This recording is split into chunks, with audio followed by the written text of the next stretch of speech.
The morning of November 30th, 2 Chronicles chapter 25 and verse 9. And Amaziah said to the man of God, But what shall we do for the 100 talents which I have given to the army of Israel? And the man of God answered, The Lord is able to give you much more than this. A very important question this seemed to be to the king of Judah, and possibly it is of even more weight with the tried and tempted Christian. To lose money is at no times pleasant, and when principle involves it, the flesh is not always ready to make the sacrifice. Why lose that which may be so usefully employed? May not the truth itself be bought too dear? What will we do without it? Remember the children. We don't make very much money.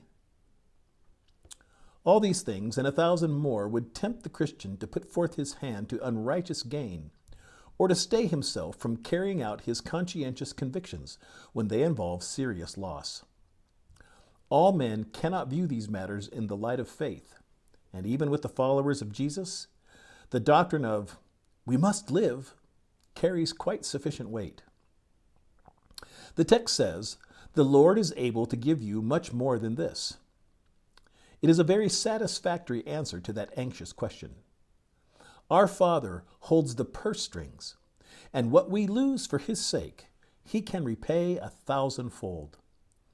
It is ours to obey His will, and we may rest assured that He will provide for us. The Lord will be no man's debtor at the last. Saints know that a grain of heart's ease is of more value than a ton of gold. He who wraps a threadbare coat about a good conscience has gained a spiritual wealth far more desirable than any he has lost. God's smile and a dungeon are enough for a true heart. His frown and a palace would be hell to a gracious spirit. Let the worst come to the worst. Let all the talents go. We have not lost our treasure, for that is above, where Christ sits at the right hand of God. Meanwhile, even now, the Lord makes the meek to inherit the earth, and no good thing does He withhold from them that walk uprightly.